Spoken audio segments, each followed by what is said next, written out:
इससे पूर्व के वीडियो में हम सबों ने प्रारंभिक बाल्यावस्था को भली भांति समझ लिया है और इनके जो व्यवहारिक दृष्टिकोण से 3 चरण हैं, जो 3 चरणों में इनको विभक्त किया गया है, उसे भी हम लोगों ने समझ लिया है। और आज हम आगे की बात को समझने की कोशिश करेंगे कि प्रारंभिक बाल्यावस्था से संबंधित और कौन कौन सी बातें हमारे जानकारी में होनी ही चाहिए। तो उन बातों को लेकर हम लोग चलते हैं आगे। और सबसे पहले हम सभी जानते हैं कि बच्चों के शारीरिक और मानसिक विकास की बुनियाद उनके प्रारंभिक बाल्यावस्था में ही पड़ जाया करती है। इसलिए बच्चों के जीवन में प्रारंभिक बाल्यावस्था अति महत्वपूर्ण काल है। जब भी हम लोग अपने क्षेत्र में भ्रमण करते हैं और गृह भ्रमण के दौरान बच्चों को देखते हैं तो हम पाते हैं कि सभी बच्चे एक तरीके से विकास कर रहे नहीं दिखते। कोई बच्चा बिल्कुल हंसता हुआ मिलता है, कुछ बच्चे उदास मिलते हैं, कुछ बच्चे रोते मिलते हैं। तो कई तरह के दृश्य हम सबों को देखने को मिलते हैं और इसके पीछे का कारण ये होता है कि इनका सहज स्वाभाविक विकास नहीं हो पाया है। तो सहज स्वाभाविक विकास जो बच्चों का है उसको कुछ कारक हैं जो प्रभावित करते हैं और उन कारकों को आज हम समझेंगे। फिलहाल हम लोग बच्चों से संबंधित एक वीडियो देख लेते हैं और इस वीडियो को देखने से हम सभी समझ जाएंगे कि यह सच है कि सभी बच्चों का विकास एक समान नहीं हो पाता और उसके पीछे जो कारण है उन कारणों को हम लोग आज देखेंगे और उसे ही हम लोग कहते हैं बच्चों के सहज स्वाभाविक विकास को प्रभावित करने वाले कारक। तो सबसे पहले बच्चों का वीडियो देख लेते हैं कि सभी बच्चे एक समान विकास नहीं कर रहे होते हैं और उसके पीछे जो कारण है वो कारण हम देखेंगे। पहले देखते हैं वीडियो।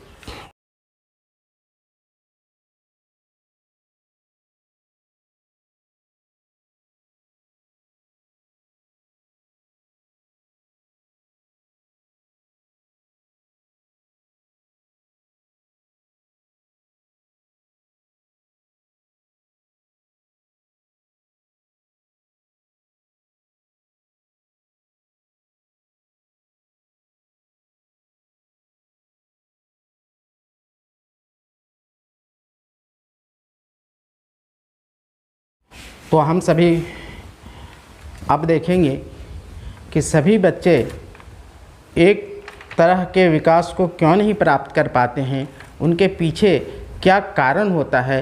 इन्हीं कारणों को हम इनके कारक, इनके फैक्टर कहते हैं जो सहज स्वाभाविक विकास को प्रभावित करते हैं बच्चों के। तो आइए देखते हैं हम सभी बारी बारी से कि कौन कौन से कारण हैं या कौन कौन से इसके कारक हैं। बच्चों के सहज स्वाभाविक विकास को प्रभावित करने वाले कारक ये सभी हैं। ये सभी कारण हैं जिनमें से यदि कोई भी कारण बच्चे के साथ उपस्थित होता है तो बच्चे का सहज स्वाभाविक विकास बाधित होता है और होता रहेगा। तो हम सबों को कार्यक्षेत्र में इन बातों पर ध्यान देना होता है कि आखिर बच्चे का जो सहज स्वाभाविक विकास नहीं हो पा रहा है उसके पीछे क्या कारण है। तो पहले हम सभी इस कारण को भली भांति समझ लें, जान लें।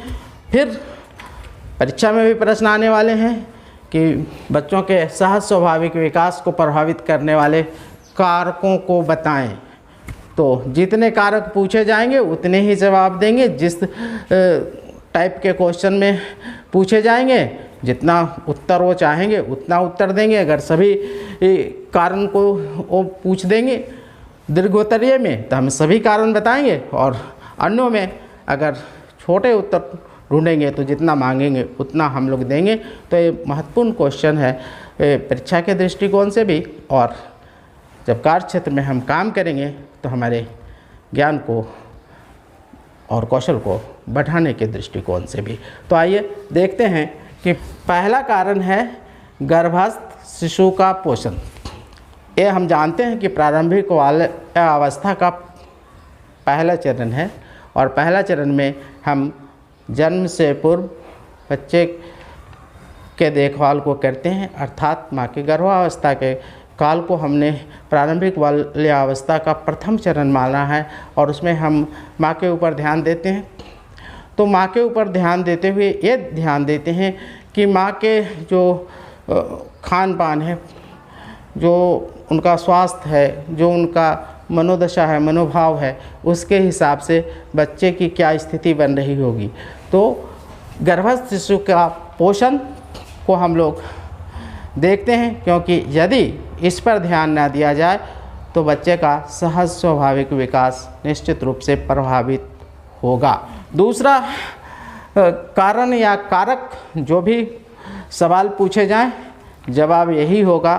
तो दूसरा कारण है बच्चों के विकास के बाधित होने का, वो है माँ का स्वास्थ्य। यदि माँ का स्वास्थ्य गर्भावस्था के दौरान सही नहीं चल रहा होता है तो उसका प्रभाव बच्चे के विकास पर पड़ता है। गर्भस्थ शिशु के विकास पर तो पड़ता ही पड़ता है, आने वाले जीवन में बच्चे के जन्म के बाद भी इसका प्रभाव पड़ता है। इसलिए दूसरा जो कारक है, दूसरा जो कारण है, वो माँ का स्वास्थ्य है, जो बच्चे के सहज स्वाभाविक विकास को प्रभावित करता है। तीसरा जो कारण है जन्म के बाद मिलने वाला पोषण।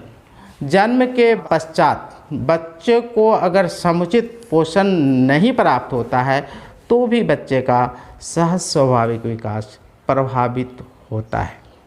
हम सभी जानते हैं कि जन्म के पश्चात 6 महीने तक बच्चे को सिर्फ और सिर्फ माँ का दूध दिया जाता है, इसके अलावा कुछ भी नहीं दिया जाता है। हाँ, 6 महीना पूरा करने के बाद ऊपरी आहार इनके लिए आवश्यक हो जाता है, और इसका समय से और उचित मात्रा में जब हम बच्चे के लिए इस्तेमाल करना शुरू कर देते हैं तो बच्चे का विकास सही चलता है। अगर इसमें हम सबों से कोताही होती है, अनदेखी होती है, तो बच्चे का स्वाभाविक विकास प्रभावित होता है। अगला कारण है बच्चे का रखरखाव। अब ये तो उनके पोषण से संबंधित, माँ के स्वास्थ्य से संबंधित कारण थे, परंतु अब बच्चे का रखरखाव भी अति महत्वपूर्ण है कि बच्चे को किस तरीके के माहौल में रखा जा रहा है, किस तरीके से उनकी देख रेख की जा रही है, उनका कितना ख्याल किया जा रहा है। यदि उनके देख रेख में कमी आती है तो उनका ये सहज स्वाभाविक विकास प्रभावित होता है। तो हम जब कार्य क्षेत्र में जाएंगे तो ये भी गौर करना होगा कि जो ये प्रारंभिक बाल्यावस्था का बच्चा है, चाहे वो जिस चरण का बच्चा हो, उसका देख रेख सही हो रहा है या नहीं, उसका रख रखाव सही है या नहीं। और अगला कारण है पारिवारिक माहौल। परिवार जहाँ बच्चा रह रहा है उस परिवार का माहौल क्या है?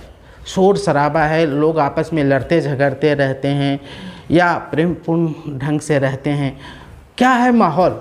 यदि माहौल सकारात्मक नहीं होगा, वहाँ आपस में लोग लड़ते झगड़ते रहेंगे, शोर शराबा होता रहेगा, तो ऐसे में बच्चों का स्वाभाविक विकास बाधित होगा और बच्चे का स्वाभाविक विकास नहीं हो पाएगा।